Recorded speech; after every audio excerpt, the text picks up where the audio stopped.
एक भयानक और बहुत दूरगामी कथा आरंभ हो चुकी है। क्या हो गया है गुरुदेव? एक लौह दूसरे लौह से टकरा गया है। सहस्त्र अर्जुन ने मेरे एक भक्त को बंदी बना लिया। तब तो आप शस्त्र अर्जुन को अवश्य दंडित करेंगे। नहीं वत्स, सहस्त्र अर्जुन को दंड देने का कार्य विधाता ने किसी और के भाग्य में लिखा है। और वैसे भी मेरे भक्त लंकापति रावण को अपनी शक्ति पर बहुत अभिमान हो गया था। सहस्त्र अर्जुन के इस कार्य से रावण के अभिमान की कम से कम एक परत तो कम हो ही जाएगी। मेरे लिए क्या आज्ञा है गुरुदेव? तुम्हारे अभ्यास का पहला चरण आज से आरंभ होगा वत्स। हे गुरुदेव, मुझे क्या करना होगा? तुम्हें हिमजल में खड़े होकर धनुर्विद्या का अभ्यास करना होगा। प्रत्येक बाण छोड़ने के पश्चात तुम्हें अपना हाथ उस शीतल हिमजल में डुबोना होगा। तुम्हारा यह अभ्यास एक दो दिन का नहीं होगा, पूरे 10 वर्ष का होगा। किंतु उस हिमजल की शीतलता को आत्मसात कर लेने और इस कठोर अभ्यास के पश्चात तुम एक ऐसे धनुर्धारी बन जाओगे जिसके जैसा दूसरा धनुष बाण चलाने वाला इस धरती पर अनंत काल तक जन्म नहीं ले सकेगा। जाओ वत्स, अपने अभ्यास का शुभारंभ करो।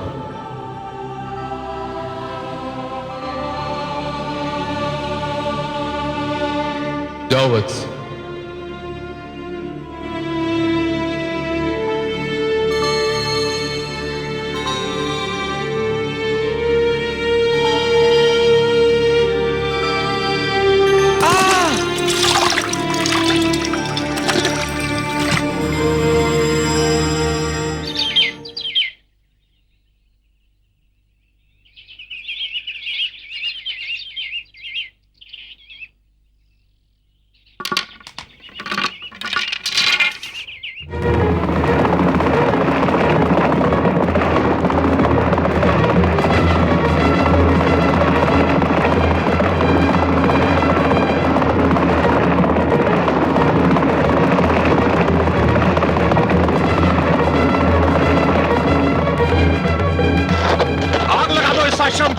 नहीं राजन, इतने निर्दयी मत बनिए।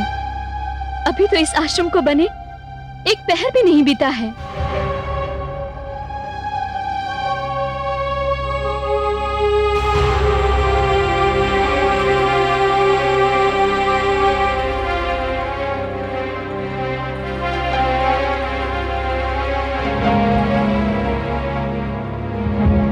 रुक जाओ सैनिकों। क्या आप नहीं चाहती कि आश्रम को आग लगा दी जाए? कौन चाहेगा राजन कि उसके परिश्रम को निर्दिन अग्निज्वाला की भेंट चढ़ाया जाए? तो एक काम कीजिए, एक दिन हमारे राजभवन आइए। हो सकता है कि ऋषि और हमारे बीच कोई संधि का मार्ग निकल आए। आप नहीं जानती देवी कि आपके प्रति हमारे मन में एक विशेष स्थान है। दुष्ट! अपनी जीवा को वश में रख। स्वामी! आप समझे नहीं ऋषिवर। हम अच्छी तरह जानते हैं कि देवी रेणुका एक राजकन्या है। इसका संबंध राजवंश से है। इस कारण वो आपकी तुलना में हमारे वर्ग के अधिक निकट है। चलो सैनिकों।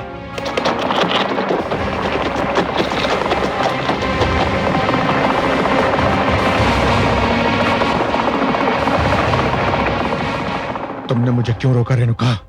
मैं उस दुष्ट को उसकी दुष्टता का उत्तर अवश्य देता। स्वामी, वो पागल है और पागल कभी किसी की नहीं सुनता। वो केवल अपनी कहता है और मैं नहीं चाहती स्वामी कि वो किसी प्रकार की हानि आपको पहुंचाए।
देवी,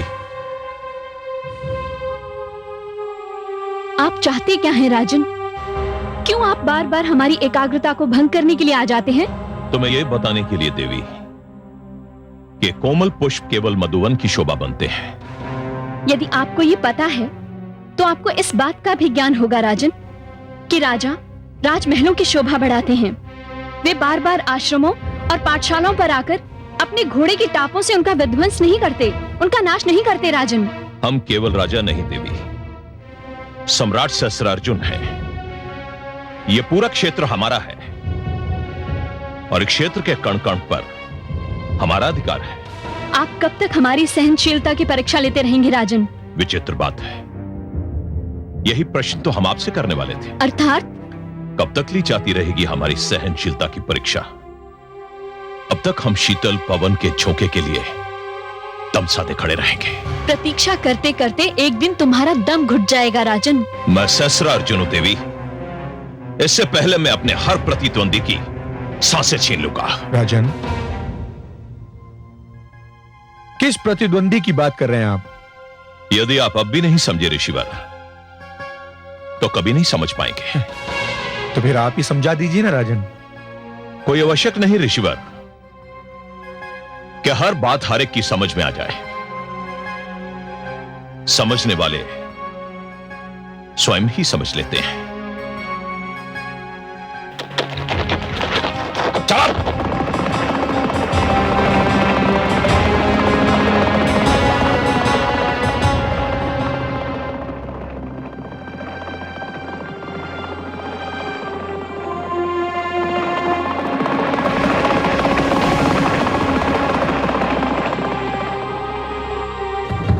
मैं माँ हूँ, धरती माँ।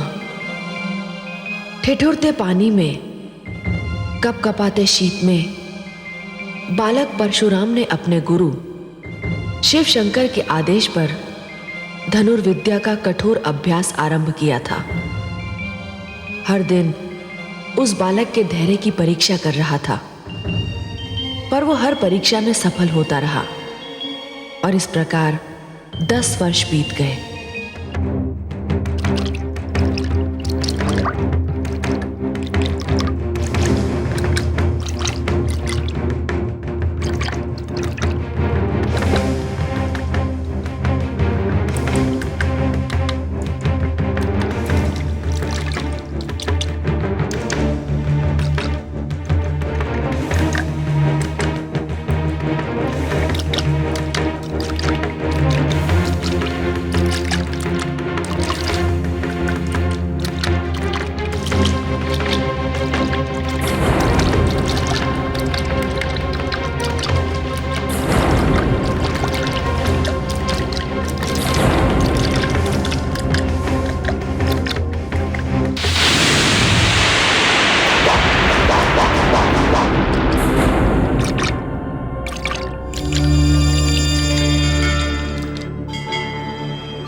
पार्वती पते हर हर महादेव शंभो।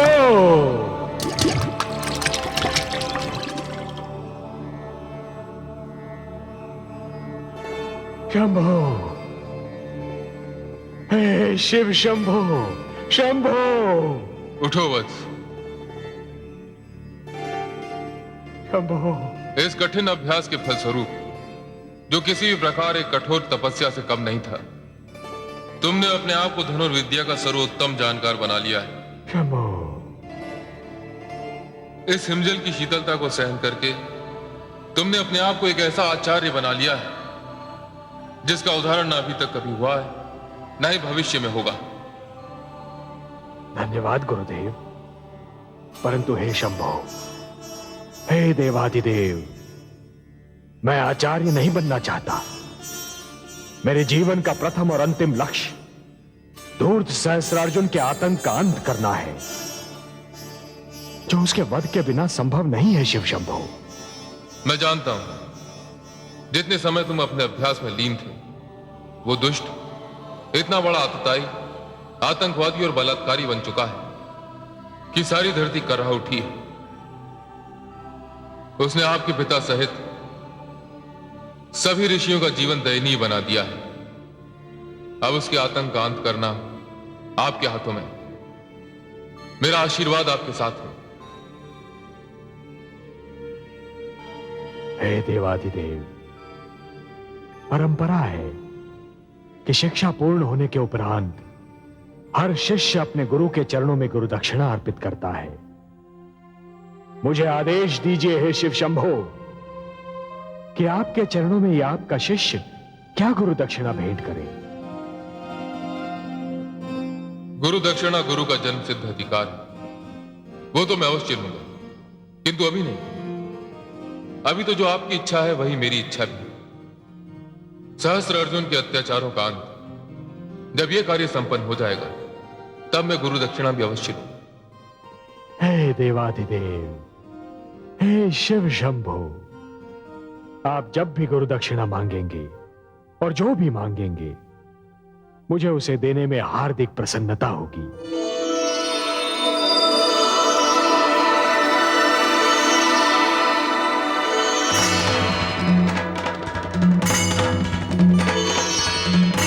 ये लीजिए, आज से पिनाक धनुष आपका हुआ। इसे अपने साथ ले जाइए, परंतु सहस्त्र अर्जुन को समाप्त करने के लिए यह धनुष पर्याप्त नहीं होगा। अतएव मैं आपको एक ऐसा शस्त्र दूंगा जिसका शस्त्र के रूप में प्रयोग अभी तक नहीं हुआ है। एक ऐसा शस्त्र जो आपकी पहचान बनेगा, जिसका नाम आपके नाम के साथ सदा के लिए जुड़ जाएगा।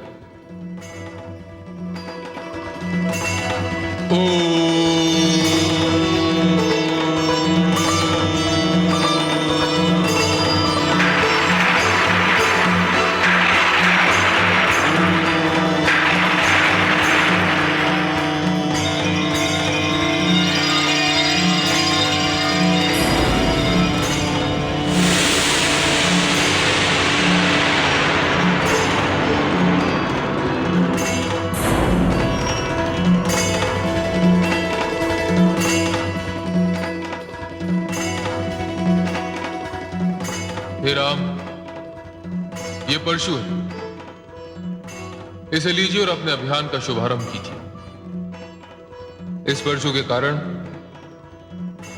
आपका नाम परशुराम होगा। आप अनंत काल तक इसी नाम से जाने जाएंगे। ये परशु आपकी पहचान बनेगा।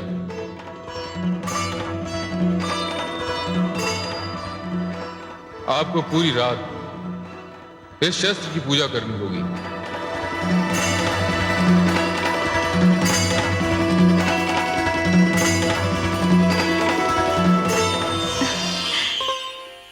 बधाई हो कमल नयन, बहुत बहुत बधाई हो। मैं न कहती थी कि आपका अंश अवतार यदि हमारे शिव शंभू के पास जा रहा है तो वहां से कुछ ऐसा ही लेकर लौटेगा जो आज तक कभी किसी ने नहीं पाया। हे पद्मनाभ, जिस प्रकार ताल कभी किसी को प्यासा नहीं लौटने देता, उसी प्रकार हमारे शिव शंभू के द्वार से कभी कोई रिक्त हाथ नहीं लौटता। उन्होंने आपके अंश अवतार को न केवल ऐसा शस्त्र दिया है जिससे कोई नहीं बच सकता, वरन एक ऐसा नाम भी दिया है जिसे सदा के लिए संसार स्मरण रखेगा। बधाई के लिए बहुत धन्यवाद महादेवी, परंतु सत्य पूछिए तो मैं ये निर्णय ही नहीं कर पा रहा हूं कि इस अवसर पर मुझे हर्षित होना चाहिए या चिंतित। क्यों? आप ऐसा क्यों कह रहे हैं कमल नयन? आपका अंश अवतार सहस्त्रार्जुन के आतंक को मिटाने जा रहा है, ये तो हर्ष का विषय है। इसमें चिंता की क्या बात है? महादेवी, सारा संसार मुझे पालनहार के रूप में जानता है और मेरा ये अंशावतार हिंसा के मार्ग का पथिक होने जा रहा है। ये तो ऐसा हुआ महादेवी जैसे श्रावण की घनघोर घटा वर्षा के स्थान पर सूरज की तपती किरणें लुटाने लगे। ये तो परस्पर विरोधी बात हुई ना महादेवी? कदापि नहीं। हे सर्वेश्वर, जो पालनहार होता है वही संरक्षण भी देता है और जो संरक्षण करता है वही सुरक्षा भी देता है। मानव की सुरक्षा के लिए शस्त्र उठाना हिंसा नहीं होता। आपका अंश अवतार वही कर रहा है जो उसका धर्म है। आपने साधारण स्थितियों में मानव के लिए पालनहार का चरित्र निभाया है, परंतु जब भी उस पर अत्याचार हुआ है आपने पाप विनाशक बनकर सुरक्षा प्रदान की है। यही तो आपके चरित्र का सौंदर्य है। इसी ने आपको आराध्य बनाया है। इसीलिए आपको चिंतित होने की कोई आवश्यकता नहीं। किन शब्दों में आपका आभार प्रकट करूं महादेवी? मेरे मन का बोझ हल्का करने के लिए ऐसे सुंदर शब्दों का चयन केवल आप ही कर सकती थी। और ये शब्द अपना सौंदर्य केवल आप ही की मधुर वाणी से प्रकट कर सकते थे। आपने मेरी सारी चिंता मिटा दी। आपको कोटि कोटि धन्यवाद।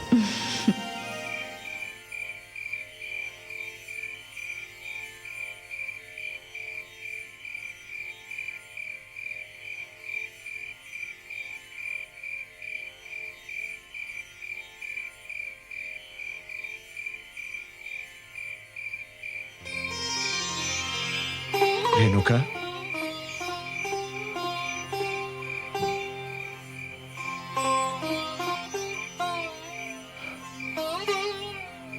रेणुका, क्या सोच रही हो रेणुका? स्वामी,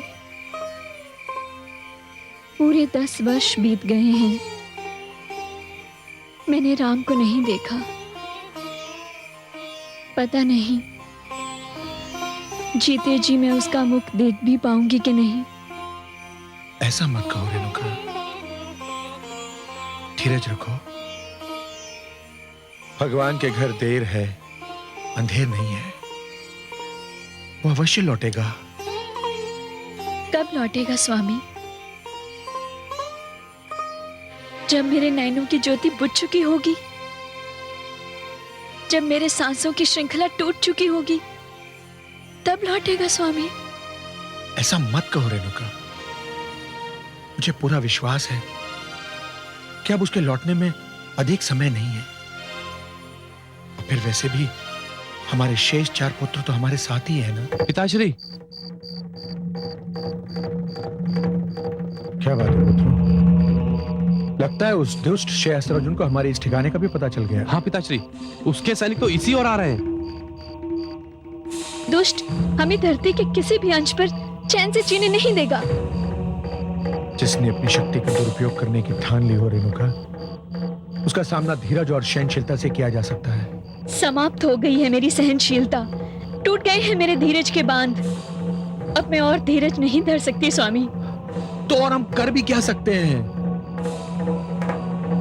मैं स्वयं दुष्ट सहस्त्रार्जुन के समक्ष जाऊंगी स्वामी। क्या? और तुम उसके समक्ष पहुंचकर क्या करोगी?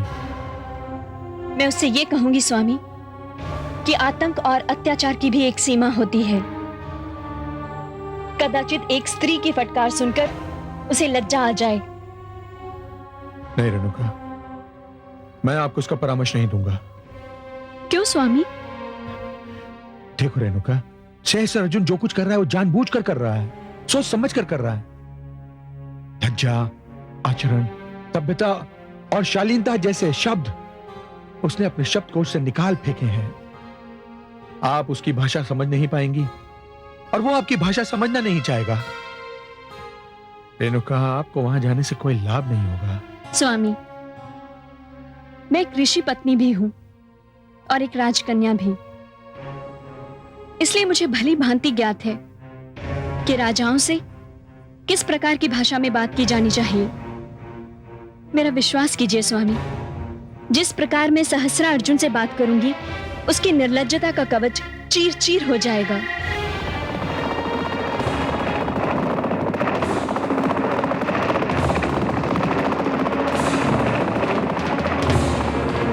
ठहर जाओ। क्यों आए हो यहाँ? आपको यह स्थान छोड़ना होगा। क्यों?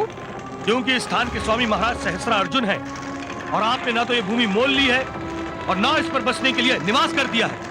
और यदि हम ये स्थान ना छोड़े तो फिर हमको वही करना होगा जो हम सदा करते आए हैं। तुम्हारा आश्रम जला देंगे हम। यही महाराज का आदेश है। तब तो मैं स्वयं तुम्हारे महाराज के समक्ष जाऊंगी और उन्हें बताऊंगी कि उनका अत्याचार और हमारा धैर्य दोनों अपनी अपनी सीमाएं पार कर चुके हैं।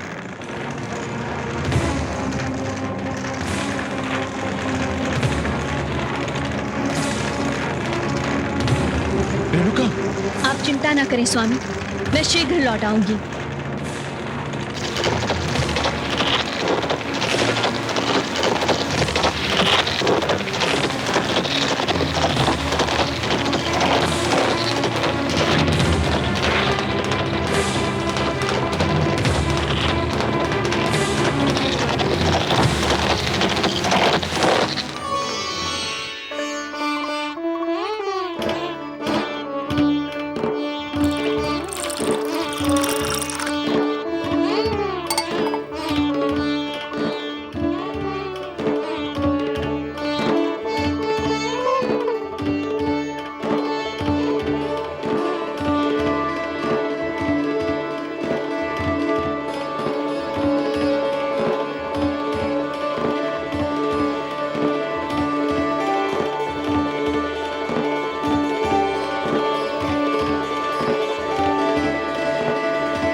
आप नहीं चाहती कि आश्रम को आग लगा दी जाए?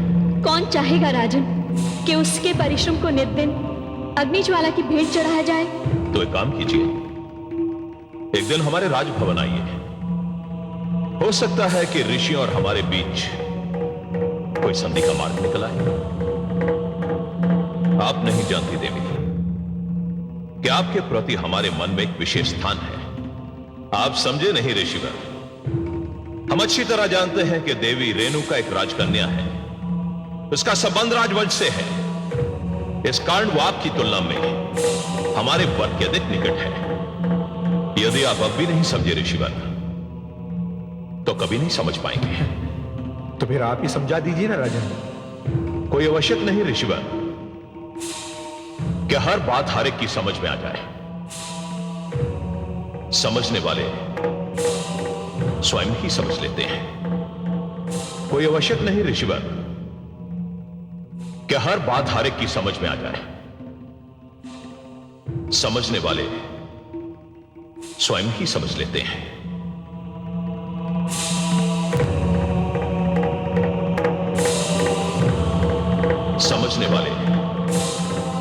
स्वयं ही समझ लेते हैं। पिताश्री, पिताश्री आप अभी तक सोए नहीं? रात्रि के कितने पहर बीत चुके हैं पुत्र? तीसरा पहर बीत चुका है पिताश्री। तीसरा पहर भी बीत चुका है।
क्या मैं कोई स्वप्न तो नहीं देख रहा देवी?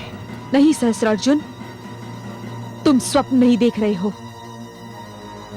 तुम्हारे समक्ष मैं ही खड़ी हूं, ऋषि जमदग्नि की पत्नी रेणुका। मैं तुमसे कुछ कहने आई हूं। बड़ी बात यह नहीं है देवी कि आप यहां क्यों आई हैं। बड़ी बात यह है कि इस धरती की सबसे सुंदर स्त्री मेरे कक्ष में, मेरे समक्ष, मुझे अपनी आंखों पर विश्वास नहीं हो रहा देवी। तुम जैसे भोगी और विलासी व्यक्ति की दृष्टि को नारी में सौंदर्य के अतिरिक्त और कुछ कहां दिखाई देता है? नारी के मान, सम्मान, उसके मातृत्व, इन सब गुणों से तो तुम अनभिज्ञ हो, अपरिचित हो।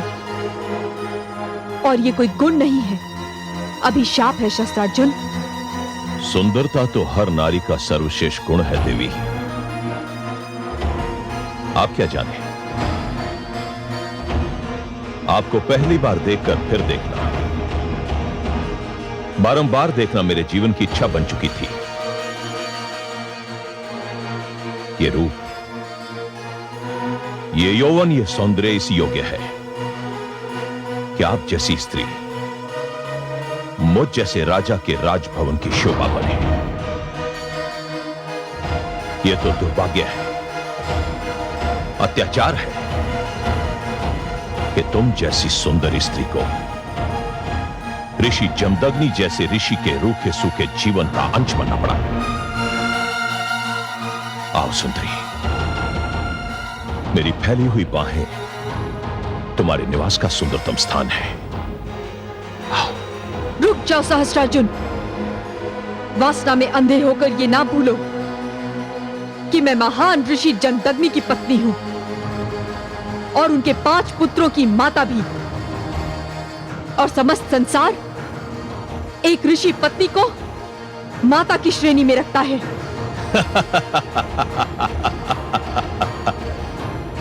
सहस्त्रार्जुन उस स्त्री के अतिरिक्त जिसने उसे जन्म दिया है, संसार की किसी भी सुंदर स्त्री को अपनी माता नहीं समझता देवी। और तुम जैसी सुंदरी को माता समझना सौंदर्य का अपमान होगा, महापाप होगा। आओ देवी, आओ, आओ देवी।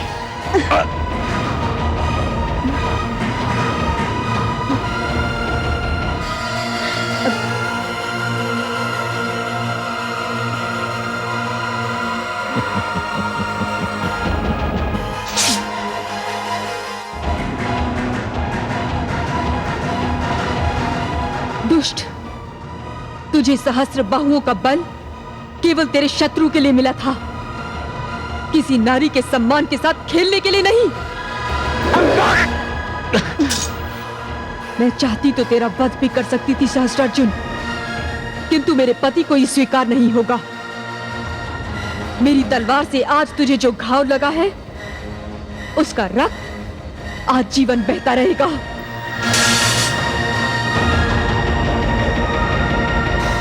आप धन्य हैं देवी रेणुका, आप धन्य हैं। महादेवी देखा आपने, देवी रेणुका ने नीच सहस्त्रार्जुन को यह दिखा दिया कि नारियों का अनादर करने वालों के साथ कैसा व्यवहार होना चाहिए। देखा कमल नयन, मुझे रेणुका के आत्मसम्मान पर गर्व हो रहा है, किंतु मैं उसके लिए चिंतित भी हूँ। बड़ी विचित्र हैं आप। जब मुझे चिंता होती है तो आप मुझे सांत्वना देती हैं, और अब आप स्वयं चिंताग्रस्त हैं। अच्छा बताइए, आपकी चिंता का कारण क्या है?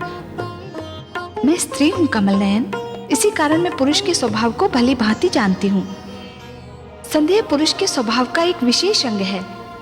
दूसरों, विशेषतया स्त्रियों के चरित्र पर संदेह करना उसके लिए सरल है, और कभी कभी उसे इस संदेह में आनंद भी आता है। महादेवी, मैं आपकी बात समझने का प्रयास अवश्य कर रहा हूँ, पर समझ नहीं पा रहा हूँ। रेणुका अपने पति को कष्ट सहते देखकर व्याकुल हो उठी थी। वो सहस्त्रार्जुन के पास इसी कारण गई थी कि उसके पति और परिवार की यातनाओं का अंत हो जाए। उसे विश्वास था कि इस प्रकार वो सहस्त्रार्जुन के मन में लज्जा जगा सकेगी और अपने पति को उसके आतंक से छुटकारा दिला सकेगी। परंतु अब मुझे लगता है कि उसका ये विश्वास किसी संदेह की धारा में बहने वाला है। कोई है? कोई है? क्यों? ये घाव दिखाकर अपने सेवकों से भी अपने वीरतापूर्ण कार्य की बधाई लेना चाहते हैं? महारानी, जब वो ऋषि कन्या यहाँ खड़ी थी, तब ये दहाड़ती वाणी मूक क्यों हो गई थी? मृत्यु के भय ने आपको उस स्त्री के सामने आत्मसमर्पण के लिए विवश कर दिया, जिसके साथ आप बलात्कार जैसा घिनौना पाप करने जा रहे थे। महारानी, आप पत्नी होने की सीमा का उल्लंघन कर रही हैं।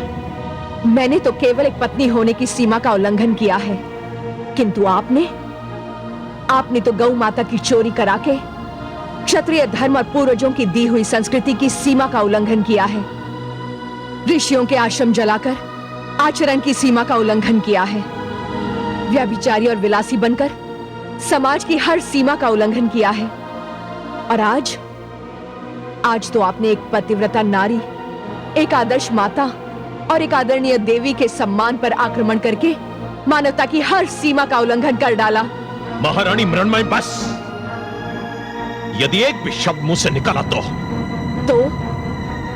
आप मेरी हत्या कर देंगे, यही कहना चाहते हैं ना आप? तो ये इच्छा भी पूरी कर लीजिए। मैं स्वयं भी इस अपमानजनक जीवन से ऊब चुकी हूं, परंतु मेरी एक बात सुन लीजिए।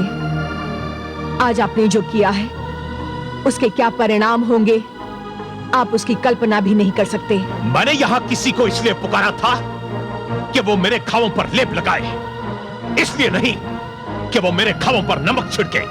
जो घाव आपके शरीर पर है, उसका तो उपचार संभव है, किंतु जिस घाव से आपकी आत्मा आहत है, उसका कोई उपचार नहीं।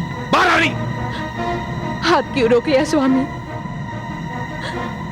काश आज आपने मुझे इस जीवन से मुक्ति दे दी होती, जो एक लाचार नारी के अश्रुओं में भीगा हुआ है। विश्वास कीजिए, मृत्यु इस जीवन से कहीं श्रेष्ठ है, जो संतों को पीड़ित, नारियों को दुखी और शिशुओं को रोते देखकर भी कुछ नहीं कर सकता। आज मुझे अपने समस्त दुखों से मुक्ति मिल गई होती।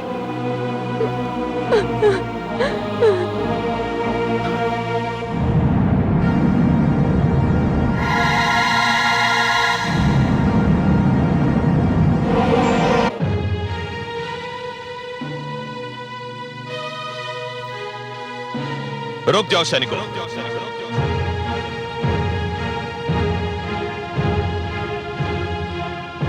तो एक काम कीजिए, एक दिन हमारे राजभवन आइए, हो सकता है कि ऋषि और हमारे बीच कोई संधि का मार्ग निकल आए।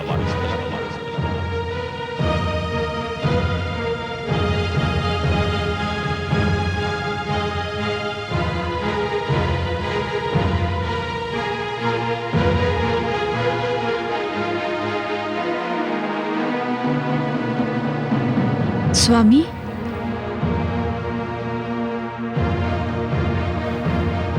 कहां थी तुम? आप तो जानते हैं स्वामी। जानता तो मैं बहुत कुछ हूं, परंतु तुम्हारे मुख से सुनना चाहता हूं, और वो ही सुनना चाहता हूं। स्वामी, आपके नेत्रों से जो कुछ झांक रहा है, उसे जीवन में मैं पहली बार कोई संज्ञा देने में अपने आप को असमर्थ पा रही हूं। क्या नाम दूं इसे? क्रोध, ईर्ष्या या फिर संदेह? तुमने भी जीवन में जो किया है, पहली बार मैं उसे कोई नाम नहीं दे पा रहा हूं। मैं समझी नहीं स्वामी। जब पुरुष के लिए कहा जाता है कि रात्रि को उसकी आंख चाहे कहीं भी लगे, भोर को खुलनी अपनी ही शैया पर चाहिए, तब तो यह सिद्धांत स्त्री पर और कठोरता से लागू होता है। स्वामी, मैं जानती हूं मुझे थोड़ा विलंब हो गया है, किंतु विलंब नहीं, पूरी रात बीत चुकी है। मैं क्षमा चाहती हूं स्वामी, किंतु आप तो जानते ही हैं मैं कहां गई थी और क्यों गई थी। कहां गई थी यह भली भांति ज्ञात है मुझे, परंतु क्यों गई थी, इस प्रश्न ने मुझे असमंजस में डाल दिया है। स्वामी, आप कहना क्या चाहते हैं? मैं कहना नहीं चाहता, केवल ये पूछना चाहता हूं कि पूरी रात आप उस दुष्ट शेष अर्जुन के पास क्या करती रही? स्वामी, आप मुझ पर संदेह कर रहे हैं स्वामी?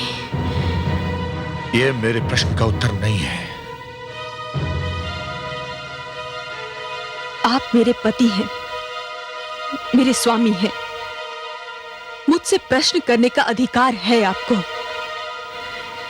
किंतु मैं आपकी पत्नी होने के साथ साथ सतीत्व का पालन करने वाली एक नारी भी हूं, और एक नारी के चरित्र पर लांछन लगाने का अधिकार आपको नहीं है स्वामी।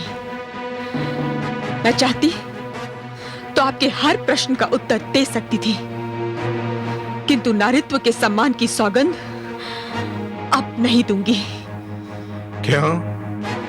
क्या इस कटु सत्य पर आधारित प्रश्न का उत्तर देते हुए तुम्हें लज्जा आ रही है?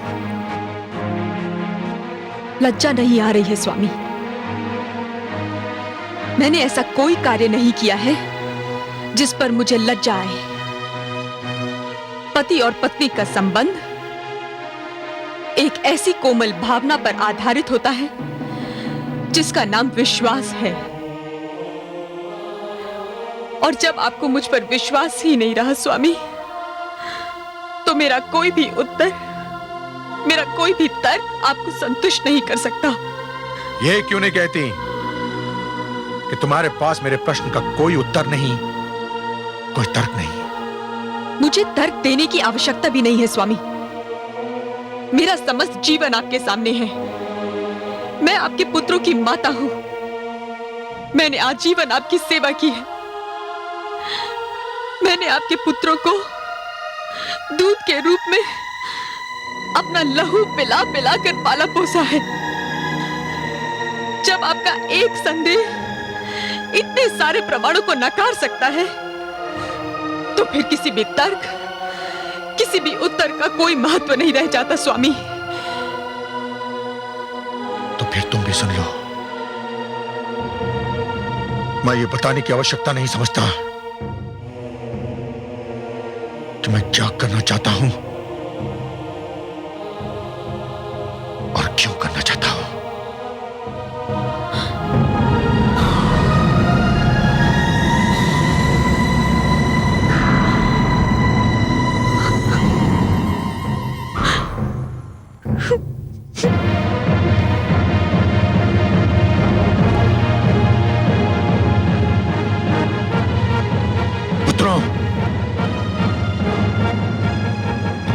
माता ने मेरे तुम्हारे समस्त परिवार के आदर सम्मान को धूल में मिला दिया है। उसने हम सबको लज्जा के सागर में डुबो दिया है। हम सब किसी को मुंह दिखाने के योग्य नहीं रहे। हम कुछ समझे नहीं पिताश्री। समझने की आवश्यकता भी नहीं है। आवश्यकता केवल इसकी है कि समस्त संसार ये जान ले कि एक ऋषि के परिवार के आदर सम्मान को धूल में मिलाने वाली स्त्री को क्या दंड मिलना चाहिए। पुत्रों, मैं तुम्हें आदेश देता हूं कि जाओ और अपनी माता का सिर इसी पल उसके धड़ से अलग कर दो। जाओ। ये क्या कह रहे हैं आप? क्या मैं किसी अपरिचित भाषा में बात कर रहा हूं? मैंने कहा कि वध कर दो उसका। वध कर दे? किंतु क्यों? मुझे तुम्हारी माता के चरित्र पर संदेह है। क्षमा करें पिताश्री, या तो आपसे कहने में कुछ भूल हो रही है या फिर हमसे सुनने में कुछ भूल हो रही है। ना तो मुझसे कहने में कोई भूल हो रही है और ना ही तुमसे सुनने में। सत्य तो यह है कि मुझे तुम्हारी माता के चरित्र पर अब विश्वास नहीं रहा। किंतु ये कैसे संभव है पिताश्री? क्या मेरी बात पर विश्वास नहीं है तुम्हें? किंतु हमें माताश्री के चरित्र पर भी विश्वास है। अर्थात तुमको मेरे कथन से मिथ्या की गंध आ रही है। नहीं पिताश्री, किंतु हमारी रगों में दौड़ते रक्त से आज भी माताश्री के मातृत्व की सुगंध उठ रही है, और यह सुगंध हमें यह बताने के लिए पर्याप्त है कि यह मातृत्व एक चरित्रवती स्त्री का है। दूसरे शब्दों में तुम चारों मेरे आदेश को नकार रहे हो, अपनी मर्यादा का उल्लंघन कर रहे हो, पाप कर रहे हो तुम लोग। पिताश्री, हमें ज्ञात है कि पिता की आज्ञा का पालन न करना पाप है, किंतु माता का वध करना भी महापाप है। किंतु कोई ना कोई पाप तो करना ही होगा। अब यह निर्णय ले लो कि तुम्हें कौन सा पाप करना है। मेरे प्रश्न का उत्तर क्यों नहीं देते? चुप क्यों हो? पिताश्री, यदि हमारे भाग्य में पाप करना लिखा है तो हम पहला पाप करेंगे, किंतु माताश्री का वध करके उनके रक्त से अपने हाथ रंगने का महापाप कदापि नहीं करेंगे पिताश्री। दुर्भाग्यशाली हो तुम, दुर्भाग्यशाली। अपराध किया है तुम चारों ने, और इस अपराध के लिए मैं तुम लोगों को जीवन भर क्षमा नहीं करूंगा। चले जाओ यहां से, दूर हो जाओ मेरी दृष्टि से।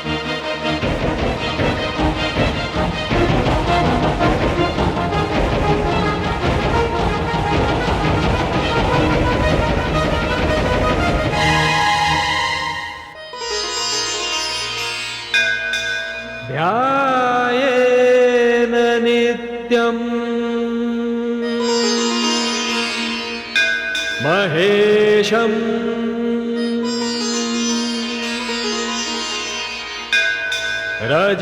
रजतगिरिनिभं चारुचन्द्रावदंसम्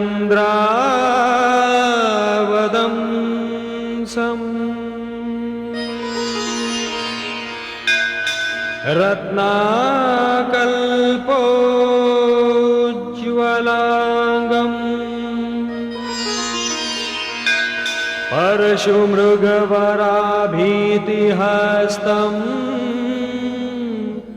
प्रसन्नम्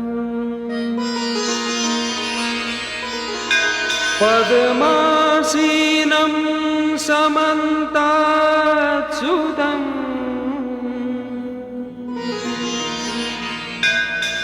मरगणैर्व्याघ्रकृत्तिं वसानम्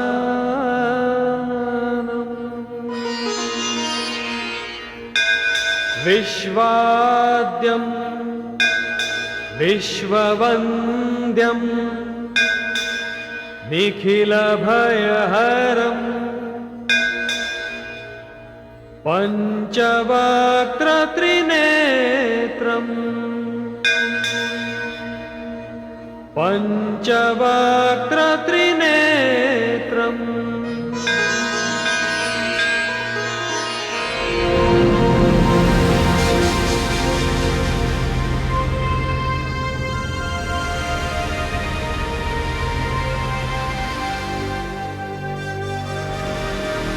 शंभो!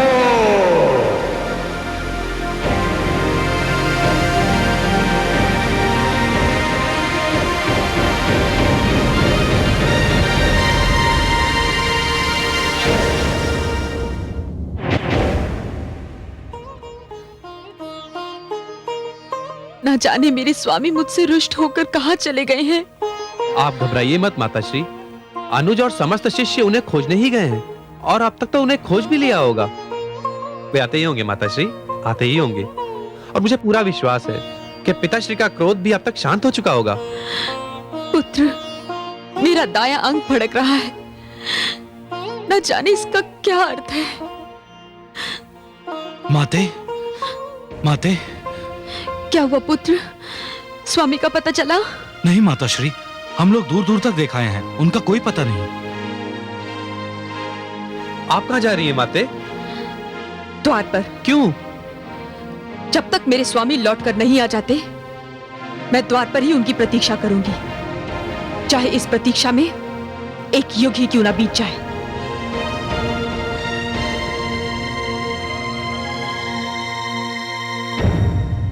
मैं मां हूं, धरती मां। रेणुका ने तो अपनी समझ से अपने पतिव्रता होने का प्रमाण दिया, परंतु मुझे चिंता ये हो रही है कि कहीं एक नई प्रथा की नींव ना पड़ जाए कि पति चाहे जो करे और चाहे जहां चला जाए, पत्नी को उसकी प्रतीक्षा करनी होगी। हालांकि जो कुछ हुआ उसमें रेणुका का कोई दोष नहीं। रेणुका ने तो केवल अपने पति के आश्रम और अपने परिवार को बचाने की चेष्टा की थी। उसके चरित्र पर संदेह करने का पाप तो ऋषि जमदग्नि ने किया था। यदि किसी को दंड मिलना चाहिए तो ऋषि जमदग्नि को मिलना चाहिए, क्योंकि उन्होंने एक कठिन घड़ी में अपने विद्वान और ज्ञानी होने का प्रमाण नहीं दिया। समय आया तो वो भी एक साधारण पुरुष की भांति व्यवहार करने लगे। मैं जानती हूं कि संदेह एक ऐसा रोग है जिसका कोई उपचार नहीं, और मुझे भय है कि ऋषि जमदग्नि का झूठा संदेह कोई भयानक घटना बनकर सामने आने वाला है।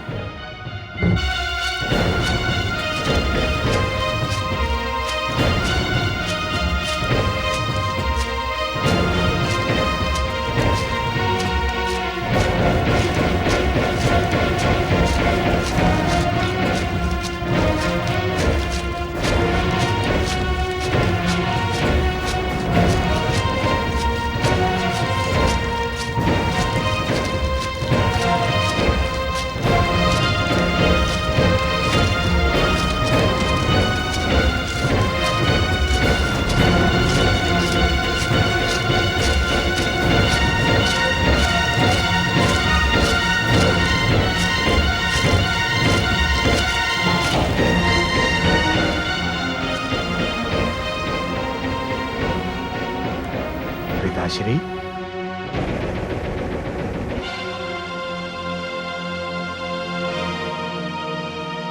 पिताश्री,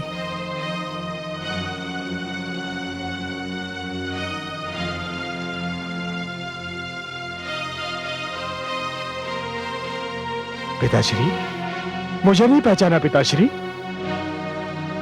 मैं आपका पुत्र राम। हाँ पिताश्री। पुत्र राम, मेरा पुत्र। पिताश्री, पुत्र राम, पिताश्री, मेरा राम।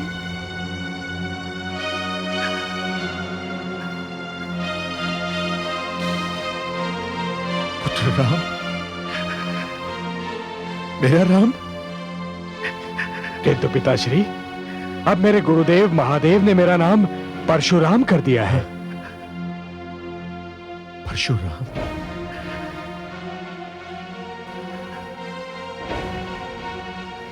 क्या हुआ पिताश्री? मेरे लौटने से आपको प्रसन्नता नहीं हुई क्या? प्रसन्नता तो अवश्य हुई है पुत्र, किंतु इस बात का विश्वास नहीं है कि प्रसन्नता कितने क्षण और जीवित रहेगी। आप ऐसा क्यों कह रहे हैं पिताश्री? तो क्या कहूं, मेरे चारों पुत्रों ने मेरे आदेश का तिरस्कार किया है, तो मैं पांचों से क्या अपेक्षा करूं और क्यों करूं? मेरे अग्रजों ने आपका तिरस्कार किया? क्या किया उन्होंने पिताश्री? मैंने उन्हें कुछ करने का आदेश दिया था, परंतु उन्होंने नहीं माना। जीवन में पहली बार पुत्र, पहली बार मुझे ऐसे अनादर का अनुभव हुआ है। मुझे तो अपने आप में लज्जा आ रही है। पिताश्री, मुझे खेद है कि मेरे अग्रजों ने आपको दुख पहुंचाया, परंतु अब तो मैं आ गया हूं। आप मुझसे कहिए, मुझे आदेश दीजिए कि आप क्या चाहते हैं। आपका आदेश तो भगवान का आदेश है, पितृदेवो भव। और यदि तुमने भी मेरे आदेश से असहमति प्रकट की तो? पिताश्री, मैं असहमति क्यों प्रकट करूंगा? आप आदेश देकर तो देखिए, मैं आपके आदेश का अवश्य पालन करूंगा। मुझे वचन देते हो पुत्र? पिताश्री, वैसे वचन की कोई आवश्यकता है तो नहीं, किंतु यदि मेरे वचन से आपकी सांत्वना होती है तो मैं आपको वचन देता हूं कि आप जो भी आदेश देंगे, मैं बिना कोई प्रश्न पूछे आपके आदेश का पूर्णतया पालन करूंगा। चिरंजीवी भव पुत्र, चिरंजीवी भव। आज तुमने मुझे वो प्रसन्नता दी है जो किसी भी पुत्र ने अपने पिता को नहीं दी होगी। किंतु अब तो बता दीजिए पिताश्री कि आपका आदेश है क्या?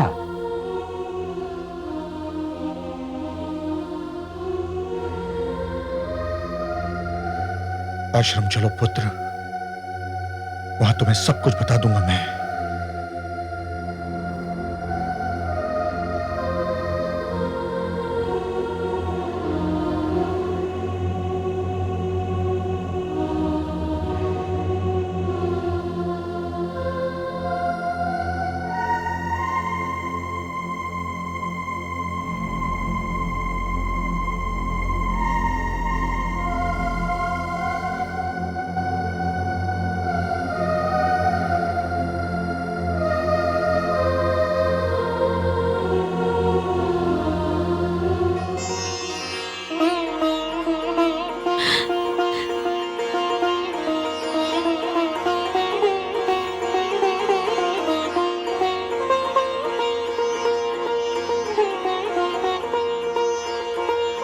स्वामी,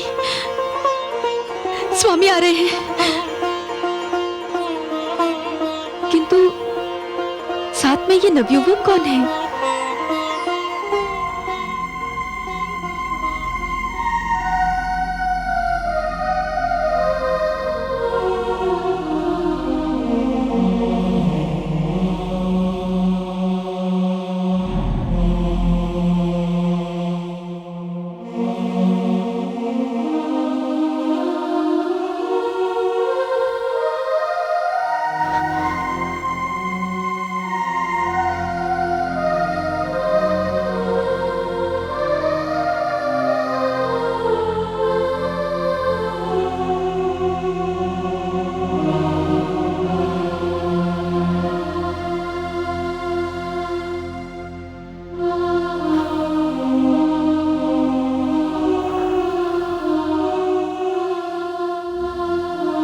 कितने समय उपरांत उन चरणों को छू रहा हूं जो एक पुत्र के लिए स्वर्ग समान होते हैं। हे माता, अपने पुत्र राम का प्रणाम स्वीकार कीजिए माता।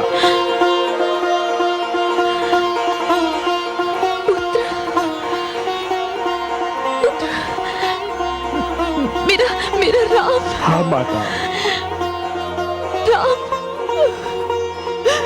राम, तुम आ गए पुत्र। हाँ माता। मेरे लाल। हे माते।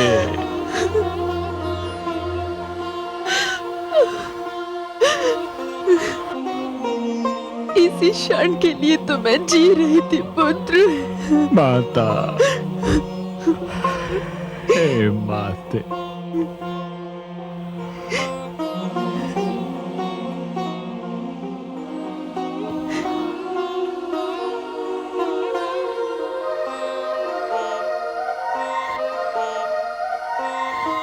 स्वामी, मुझे क्षमा कर दीजिए स्वामी, मुझे क्षमा।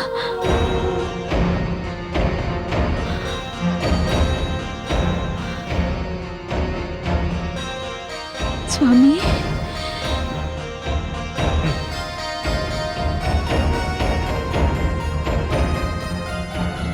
पुत्र, कहीं भावना की धारा में तुम बह तो नहीं गए ना? तुम्हें अपना वचन स्मरण है ना? तो काट दो अपनी माता का सर।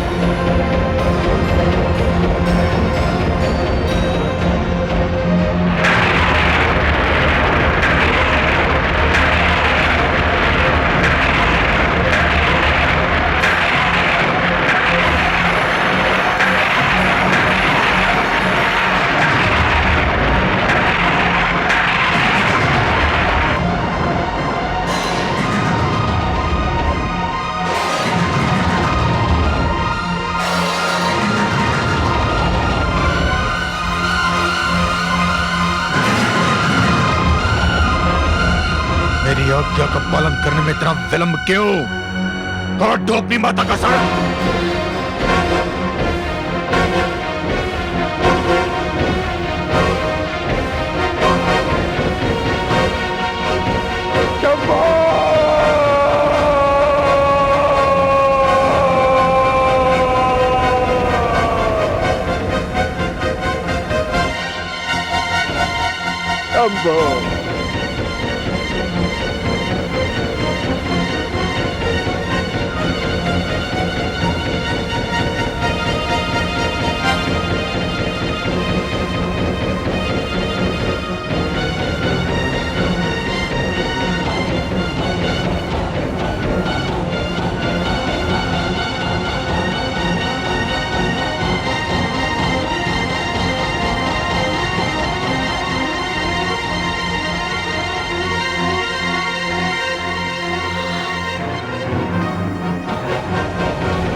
हे परशु, तुझे मैं अपने गुरु शिव शंकर का दिया हुआ वरदान समझूं या अपने दुर्भाग्य का प्रतीक? तुझे मैंने पाया था मानवता के शत्रु सहस्रार्जुन का वध करने के लिए।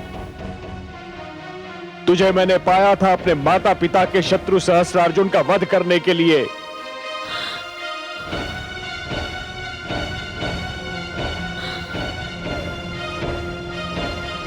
परंतु तेरा प्रथम प्रहार होगा उस माता पर जिसकी कोख से मैंने जन्म लिया, जिसकी गोद में मैंने अपने जीवन का प्रारंभ किया, जिसके प्रेम के ऋण से मेरा रोम रोम बिंधा हुआ है, जिसका प्रेम मेरे जीवन की महानतम पूंजी है, जिसके चरण स्पर्श करने के लिए मैं वर्षों से तड़प रहा था। गुरुदेव, हे शिव शंकर, हे समस्त देवी देवताओं, हे समस्त ऋषिगण, आप सब साक्षी रहना कि मैं केवल अपना वचन निभा रहा हूं, केवल अपने पिता की आज्ञा का पालन कर रहा हूं।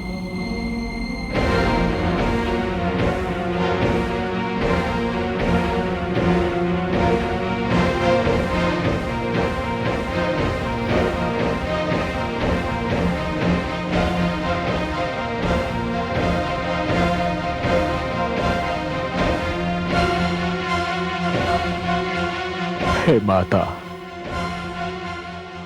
अपने इस अभागे पुत्र को क्षमा कर देना माता।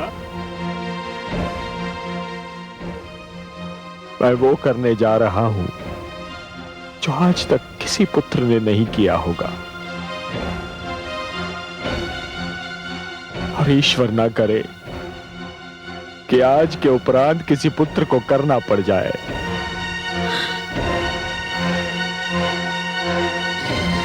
क्षमा माते, क्षमा माते।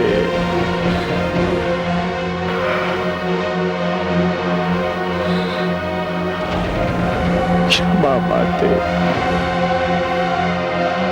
क्षमा क्षमा माते, क्षमा, क्षमा माते, क्षमा माते, क्षमा।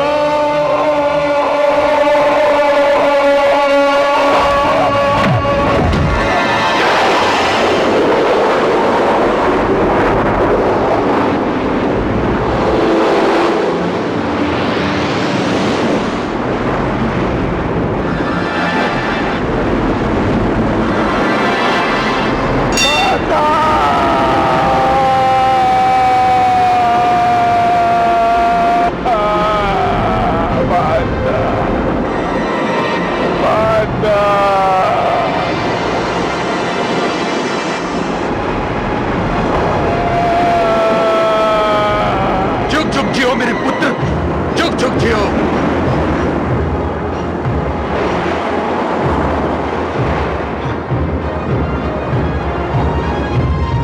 जुग जुग जियो मेरे पुत्र, जुग जुग जियो, जुग जुग जियो पुत्र। मुझे तुम पर गर्व है पुत्र, तुमने आज्ञाकारिता का इतिहास रचा है। मैं बहुत प्रसन्न हूं, अत्यंत प्रसन्न हूं। इस आज्ञाकारिता के पुरस्कार के रूप में आज तुम मुझसे कुछ भी मांग सकते हो, कुछ भी मांग लो पुत्र, जो चाहे मांग लो। मैं आज तुम्हें हर वो वस्तु दूंगा जिसका देना मेरे वश में है। मांग लो पुत्र, मांग लो।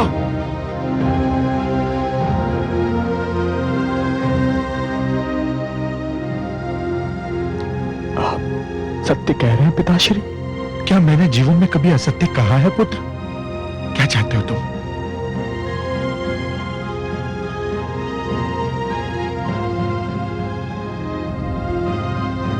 अपनी प्रिय माता का जीवित शरीर।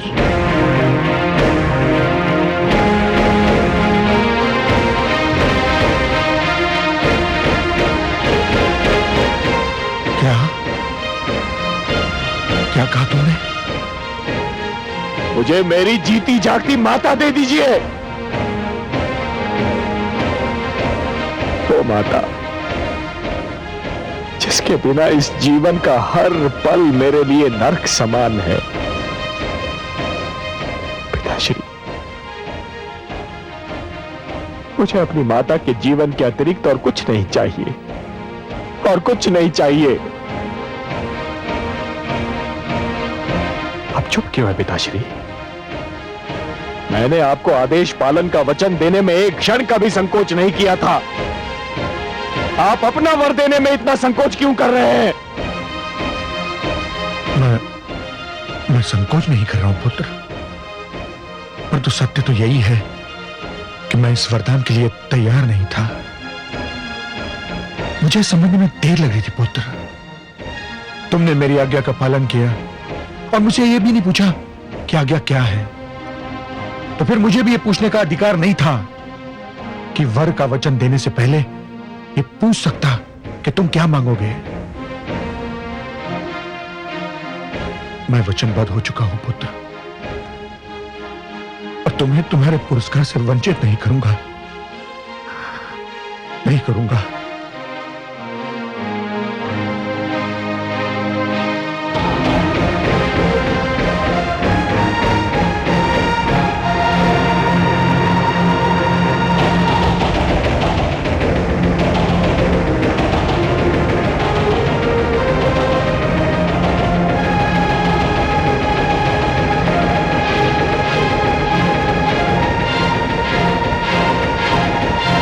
कलश चल लाओ।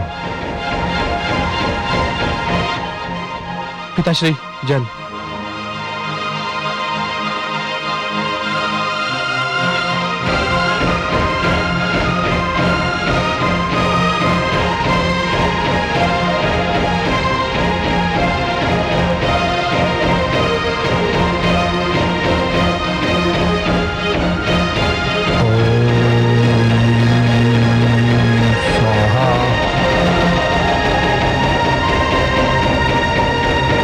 ओम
बातें?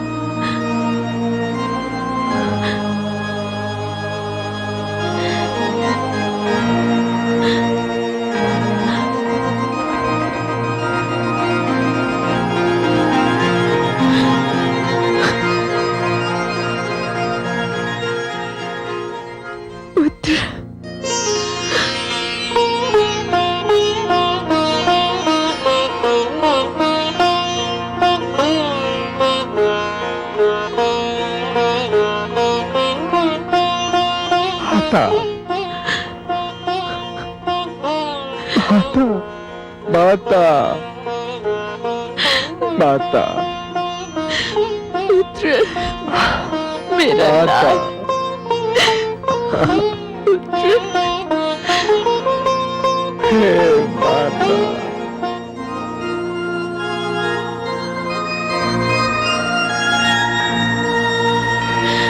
माता,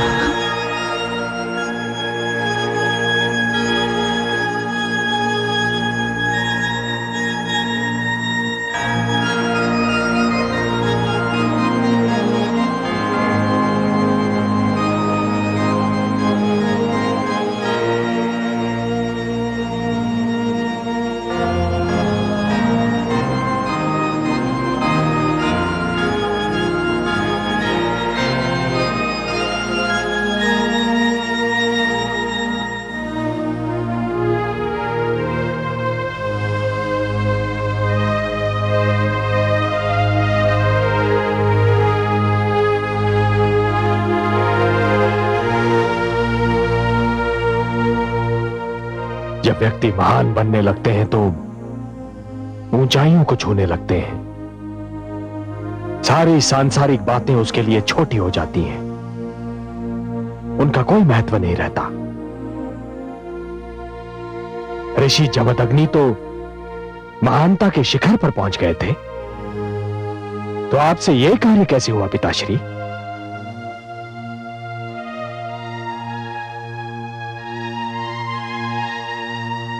तुम्हारी माता उस दुष्ट सहस्र अर्जुन से मिलने गई थी।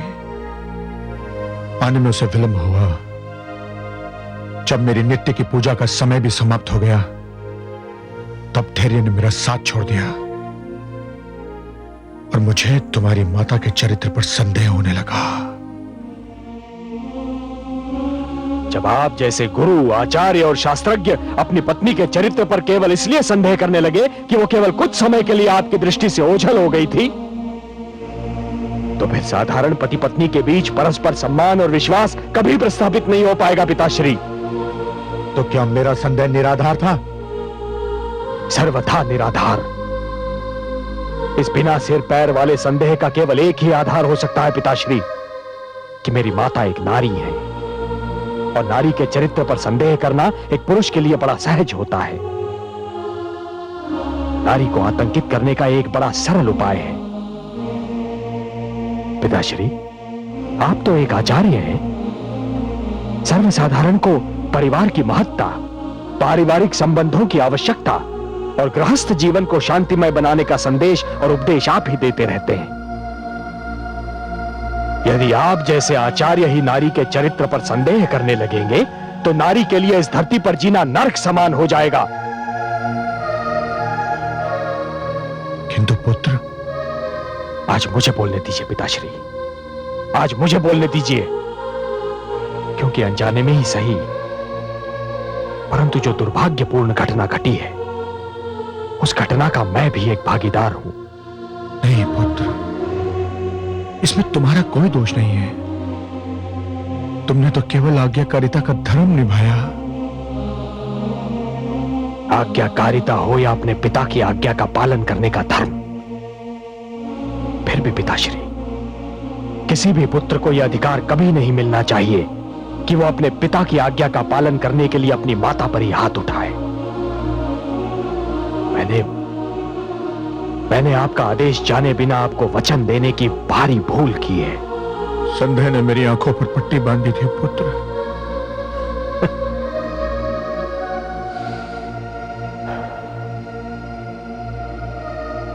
आज मुझे ज्ञात हुआ पिताश्री कि वो चाहे कोई महात्मा हो या एक सर्वसाधारण व्यक्ति, परंतु जहां बात एक नारी की आती है वो केवल एक पुरुष होता है, केवल एक पुरुष जो एक नारी को अपने से छोटा, अपने से अधम और अपने से निम्न श्रेणी का मानता है।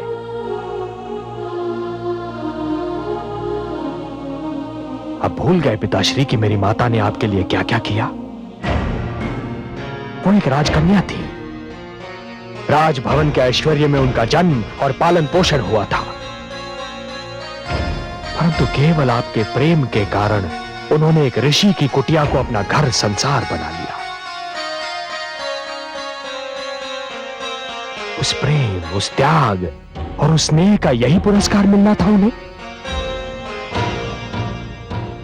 नहीं पिताश्री, नहीं। यह अन्याय केवल मेरी माता के साथ नहीं हुआ है, यह अन्याय तो समस्त नारी जाति के साथ हुआ है। घोर अन्याय, अक्षम्य अन्याय। शंभो शंभो शंभो।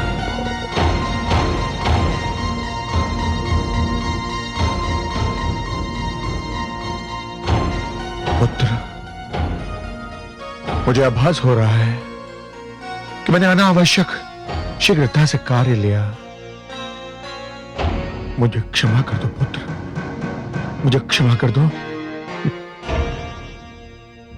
क्षमा तो अब केवल माता श्री कर सकती हैं, आपको भी और मुझे भी।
आज जो कुछ भी हुआ उसे भूलने और भुलाने के लिए क्षमा का शब्द बहुत छोटा, बहुत दुर्बल साधन है देवी। परंतु अपने किए पर पश्चाताप प्रकट करने के लिए मुझे कोई और शब्द, कोई और साधन उपलब्ध भी नहीं।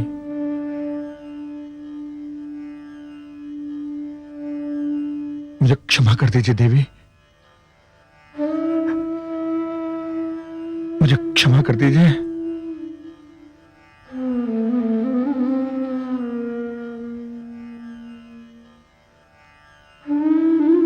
क्षमा करने के अतिरिक्त मेरे समक्ष और कोई उपाय भी तो नहीं है स्वामी, किंतु एक भय सा लग रहा है, एक चिंता मेरा पीछा नहीं छोड़ रही स्वामी। क्या? जिस दुर्भाग्यपूर्ण परंपरा की नींव आज पड़ गई है, कहीं आने वाले युगों में वो स्त्री पर अत्याचार का बहाना न बन जाए। इसीलिए तो क्षमा याचना कर रहा हूं रेणुका। आपकी क्षमा का स्मरण तो केवल उनको रहेगा स्वामी जिनके पास बुद्धि होगी, विवेक होगा और जो शिक्षित होंगे। किंतु जिनके पास ये सारे गुण नहीं होंगे स्वामी, उन्हें तो यही स्मरण रहेगा कि पत्नी के चरित्र पर भी संदेह किया जा सकता है और संदेह के कारण उसे दंड भी दिया जा सकता है। मैं भगवान से प्रार्थना करूंगा जो पल बीत चुका है वो हमारे और किसी के भी जीवन में कभी ना आए। जो भूल हो चुकी है वो भूल और कोई कभी ना दोहराए। इस प्रार्थना और आपसे क्षमा मांगने के अतिरिक्त मैं और कुछ कर भी नहीं सकता। आप क्या सोच रही हैं?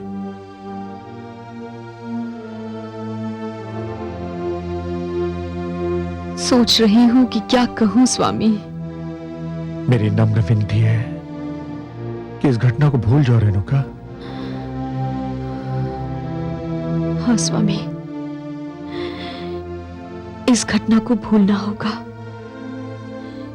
इस घटना को भूलना ही होगा स्वामी। इसलिए नहीं कि आप मेरे पति हैं और मैं आपकी पत्नी, इसलिए कि मैं 5 पुत्रों की माता भी हूं। उनकी शिक्षा और उनके मार्गदर्शन का भार प्रकृति ने हमें सौंपा है। उनके भविष्य के लिए और उनके भले के लिए हमें इस घटना को भूलना ही होगा स्वामी। विश्वास कीजिए, मैं ऐसी भूल कदापि नहीं करूंगा।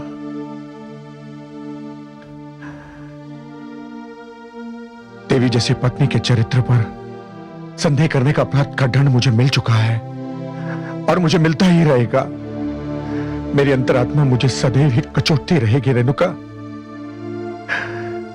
मुझे क्षमा कर दो, मुझे क्षमा कर दो रेणुका। नहीं स्वामी, मुझे और लज्जित ना कीजिए। मैंने आपको क्षमा कर दिया है, अपने लिए, अपने पुत्रों के लिए और अपने परिवार के लिए। रेणुका,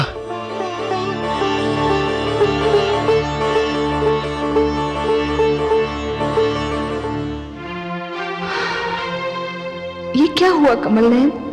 ये आपने क्या किया? मैं जानता हूं महादेवी कि आप क्रोधित हैं। क्रोधित नहीं सर्वेश्वर, मैं दुखी हूं, पीड़ित हूं। मेरे हृदय में पीड़ा की टीसें उठ रही हैं। मेरे मन मस्तिष्क का संसार डावाडोल है। ऐसी पीड़ा और ऐसी यातना का अनुभव मुझे आज से पहले कभी नहीं हुआ था। मैंने तो पीड़ा से मुख फेर लिया। उस दृश्य को देखना, सहन करना मेरे लिए असंभव हो गया था। आप सत्य कह रही हैं महादेवी। जो कुछ हुआ वो देखने योग्य नहीं था। वो दुर्घटना अविश्वसनीय थी, निंदनीय थी। वो भी आपके हाथों। नारी का सम्मान जिसका सर्वप्रिय सिद्धांत है, प्रधानतम संदेश है। हे कमल नयन, नारी के प्रति आपकी भावनाओं को मैं जानती हूँ। उन्हीं भावनाओं के कारण तो मैं आपकी पूजा करती हूँ। आपको सदा ये दुख सताता था कि आप अजन्मे क्यों हैं। किसी माता के गर्भ से आपने जन्म क्यों नहीं लिया। और अब इस बार जब आपके अंशावतार ने देवी रेणुका के गर्भ से जन्म लिया तो उसने उसी का सिर काट दिया जिसकी कोख से उसने जन्म लिया। हाँ देवी, मुझसे ये अक्षम्य अपराध हुआ है। यह अप्रिय घटना हुई है मेरे हाथों से।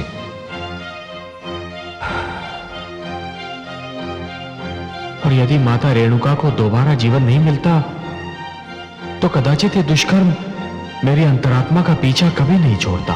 हर्ष की एक किरण न होती तो इस अंधकार में घटना के कारण सारी सृष्टि, मानव का सारा इतिहास एक गहरे और कभी न छटने वाले अंधकार में डूब जाता। देवी, यदि नियति ने मेरे हाथों से यह दुष्कर्म करवाया था तो उसका कोई कारण भी अवश्य रहा होगा। मुझे तो कोई कारण नहीं दिखाई देता। परंतु मुझे दिखाई देता है। क्या? इस दुर्घटना से मानव जाति को एक सीख लेनी चाहिए महादेवी। वो ये कि यदि किसी कारण माता पिता के बीच तनाव उत्पन्न हो जाए तो संतान को बिना सोचे समझे हस्तक्षेप नहीं करना चाहिए। तनाव की वास्तविकता को जाने बिना किसी एक का पक्ष कदापि नहीं लेना चाहिए, क्योंकि यदि पितृ देवो भव सत्य है तो मातृ देवो भव उतना ही महान और उससे भी अधिक प्रबल सत्य है। और इसीलिए कोई भी पग उठाने से पहले संतान को यह जान लेना चाहिए कि एक की आज्ञाकारिता दूसरे के लिए अन्याय न बन जाए। मुझे भी आश्चर्य हो रहा था कि आपने ऋषि जमदग्नि को बिना सोचे समझे वचन दे कैसे दिया। कदाचित इसलिए कि मुझे उनसे ऐसी आशा न थी, पर बिना सोचे समझे वचन देना एक भूल है महादेवी, जो कभी किसी को नहीं दोहरानी चाहिए। मैं तो माता रेणुका के आगे सिर झुकाती हूँ। इतना सब कुछ घट जाने के उपरांत भी उन्होंने अपने परिवार के सुख के लिए, अपनी संतान के कल्याण के लिए ऋषि जमदग्नि को क्षमा कर दिया। हाँ महादेवी, माता रेणुका वास्तव में महान है। आप कहाँ चली कमल नयन? महादेवी, मैं उसके पास जा रहा हूं जिसने एक सुखी घराने की नींव हिला दी, जिसने एक हंसते खेलते परिवार के जीवन में विष घोल दिया, जिसने एक पतिव्रता स्त्री और उसके विद्वान शास्त्रज्ञ पति के बीच संदेह की दीवार खड़ी कर दी। मैं उसके पास जा रहा हूं महादेवी, नीच सहस्रार्जुन के पास।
सहस्रार्जुन, तू स्वयं को सहस्रों भुजाओं का स्वामी कहता है ना। आज मैंने तेरी 998 भुजाएं काटकर फेंक दी हैं। अब अपनी रक्षा के लिए तेरे पास केवल 2 भुजाएं बची हैं। कौन हो तुम?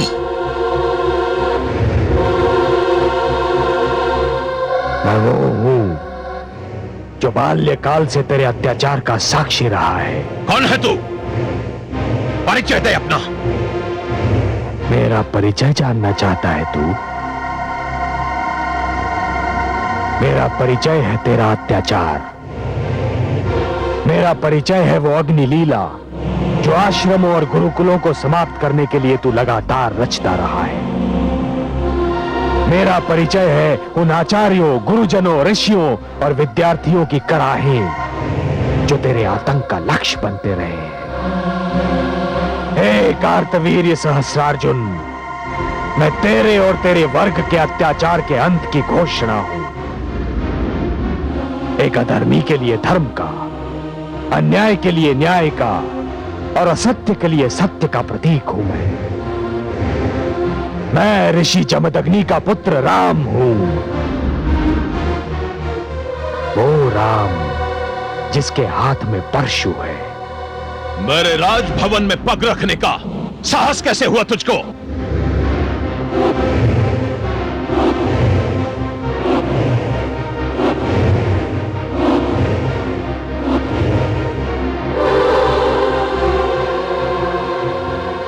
मैं तुझे ललकार कर जगाने और जगाकर मारने आया हूं सहस्रार्जुन। कौन तू? मुझे मारेगा?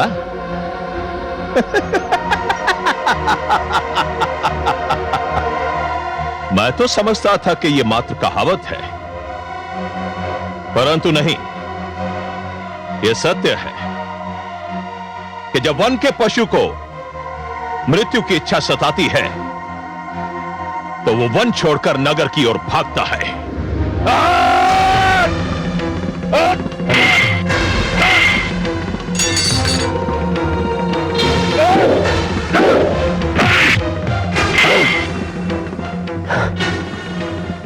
तुमने अपने शस्त्रों की परीक्षा कर ली, अब बारी मेरे परशु की है। शंभो! रुक जाओ। मैं नहीं जानती कि तुम कौन हो वत्स, परंतु मेरे पति को क्षमा कर दो। अपने हृदय पर हाथ रख के बताइए देवी, क्या आपके पति के अपराध क्षमा करने योग्य हैं? आपको तो अपने पति के केवल कुछ ही अपराध ज्ञात हैं, पर फिर भी कुछ भी हो, यह संभव नहीं कि मेरे होते हुए कोई मेरे पति का वध कर सके। मेरे समक्ष मेरे पति को कुछ हो जाए तो धिक्कार है मेरे पतिव्रता धर्म को। इनका वध करने से पहले तुम्हें मेरा वध करना होगा। देख लिया तूने जिस नारी जाति का तेरी दृष्टि में कोई आदर सम्मान ही नहीं, जिस नारी जाति को तू केवल काम वासना की तृप्ति का एक साधन समझता है, वैसी एक नारी आज तेरे और तेरे मृत्यु के बीच एक दीवार की भांति खड़ी है, और तुझे अपने मृत्यु से बचने के लिए एक नारी के पीछे छुपना पड़ रहा है। कायर, धिक्कार है, धिक्कार है। हे देवी, आप मेरे लिए माता समान हैं, और केवल इसीलिए मैं आज आपके पति को क्षमा दान दे रहा हूं। परंतु यह स्मरण रहे देवी कि आपके पति की आयु बहुत लंबी नहीं है।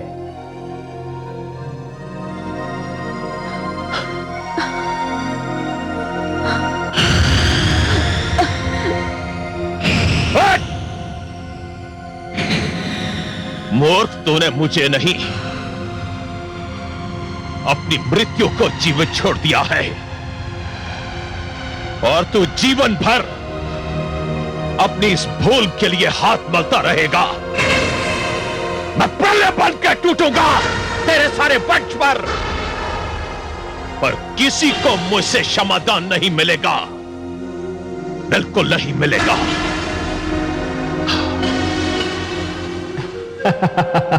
महादेवी, मैं आपको नतमस्तक होकर प्रणाम करता हूँ। मुझे क्यों कमल नयन? वास्तव में मैं प्रणाम तो समस्त नारी जाति को करना चाहता था, परंतु आप मेरे समक्ष थी तो मैंने आप ही को समस्त नारी समूह का प्रतिनिधि मान लिया।